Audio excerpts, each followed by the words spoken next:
আমি যেটা আলোচনা হয়েছে সেটা আমি একটা ব্রিফ করে দিতে চাই। জি, আমরা একটু সাইলেন্ট থেকে আমি আন্তরিকভাবে ধন্যবাদ এবং কৃতজ্ঞতা জানাই আমার সকল সাংবাদিক ভাই এবং বোনদেরকে যারা দীর্ঘক্ষণ আজকের এই মতবিনিময় সভায় আমার সাথে অংশগ্রহণ করেছেন এবং আমার সাথে আমার সহকর্মী হিসেবে আমাদের সচিব মহোদয়, নির্বাহী পরিচালক এবং আমাদের স্পোর্টস মিনিস্ট্রির দায়িত্বপ্রাপ্ত কর্মকর্তাবৃন্দ এবং আমাদের পরিচালক ক্রিয়াসহ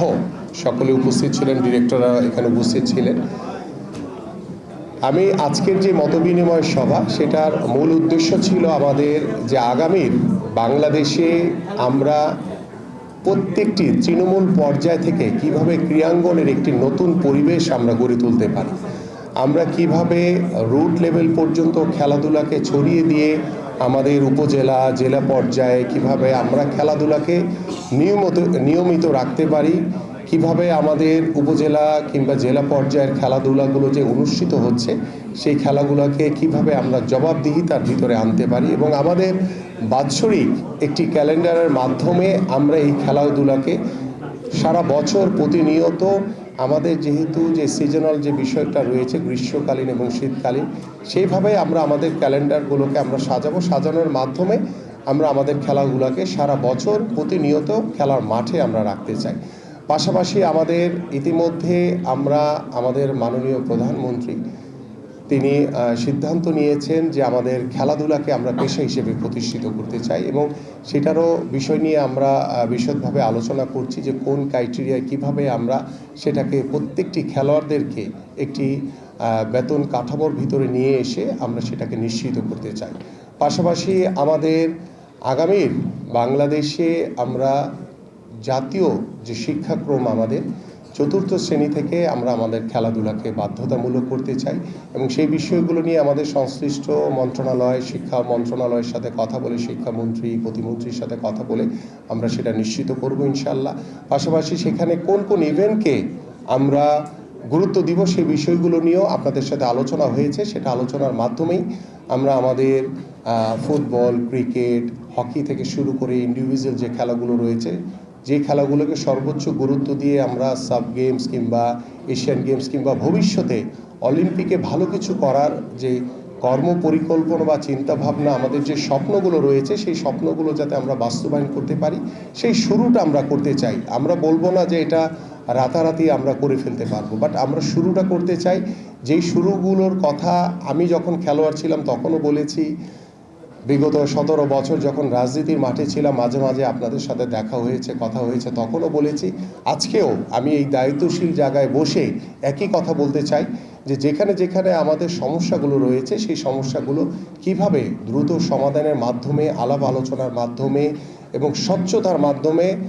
ন্যায় এবং সততার মাধ্যমে যাতে আমরা সেই কাজগুলো প্রতিষ্ঠিত করতে পারি, সেই প্রতিষ্ঠিত করার জন্য আজকে যেভাবে আপনারা আমাদেরকে সময় দিয়েছেন, পরামর্শ দিয়েছেন, ঠিক এইভাবে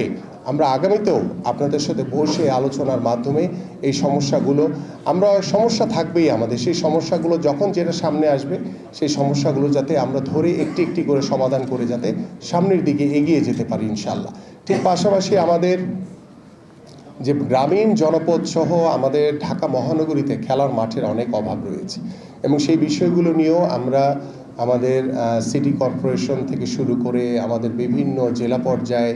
যে খেলার মাঠের যে অভাব সেগুলো আমরা সংশ্লিষ্ট প্রত্যেকটি জেলার ডিসিদের সাথে কথা বলে কিভাবে আমরা দ্রুত এই খেলার মাঠ তৈরি করে আমরা যাতে আমাদের ওই এলাকার তরুণ এবং যুবকদের জন্য খেলার মাঠ উন্মুক্ত করে দিতে পারি সেই পরিকল্পনাগুলো আমরা নিব এবং পাশাপাশি আমাদের যে ক্রীড়া নীতি রয়েছে সেই ক্রীড়া নীতিও আমি আলাপ আলোচনার মাধ্যমে আমরা যেখানে যেখানে পরিবর্তন করা দরকার, যেখানে আরও সহজ করা দরকার, যাতে সর্বাত্মকভাবে আমরা যাতে তৃণমূল পর্যায়ে আমরা খেলোয়াড়দের কাছে বা আমাদের যে স্পোর্টস মিনিস্ট্রির যে দায়িত্ব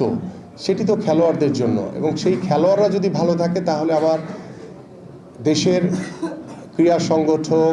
খেলোয়াড়রা সবাই ভালো থাকবে, স্পোর্টস মিনিস্ট্রিও তখন তার যে দায়িত্বশীল জায়গা থাকে সেই কাজগুলো তারা সঠিকভাবে করতে পারবে। তো আমার কাছে মনে হয়েছে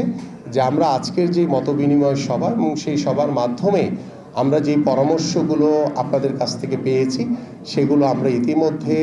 নোট ডাউন করা হয়েছে এবং সেই আলোচনার মাধ্যমেই আমরা পরবর্তীতে আমরা আপনাদের এই পরামর্শকে সর্বোচ্চ গুরুত্ব দিয়ে আমরা সেই কাজগুলোকে ইনশাল্লাহ কার্যকর করতে চাই। আপনাদের সবাইকে ধন্যবাদ, ভালো থাকবেন, আবারও আপনাদের সাথে দেখা হবে ইনশাল্লাহ। আমি বিশ্বাস করি আপনারা আমাদের পরিবারের একজন, আমিও আপনাদের পরিবারের একজন। এভাবেই আমরা এগিয়ে যেতে চাই আগামীর সত্যিকার অর্থেই আগামীর বাংলাদেশের ক্রীড়াঙ্গনের মাধ্যমে আমরা যাতে আমাদের পারিবারিক সামাজিক যে গুণগত পরিবর্তন আনা দরকার, আমাদের সমাজ ব্যবস্থায় যে গুণগত পরিবর্তন আনা দরকার সেই ব্যবস্থাপনাটুকু যাতে আমরা তৈরি করতে পারি। এবং প্রত্যেকটি বাবা মা চায় তার সন্তান লেখাপড়া করে কেউ ডাক্তার হবে, কেউ ইঞ্জিনিয়ার হবে, কেউ ব্যারিস্টার হবে, খেলোয়াড় হবে, এই কথা কিন্তু কেউ বলে না। বাট আমি চাই যে আমরা সেই শুরুটা করতে চাই যে প্রত্যেকটি বাবা মা যাতে তাদের সন্তানকে একজন খেলোয়াড় হিসেবেও যাতে প্রতিষ্ঠিত করতে পারে সেই স্বপ্ন নিয়ে যাতে তারা কাজ করে। আপনাদের সবাইকে ধন্যবাদ, ভালো থাকবেন, সুস্থ থাকবেন আপনারা। আসসালামু আলাইকুম ওয়া রাহমাতুল্লাহি ওয়া বারাকাতুহু।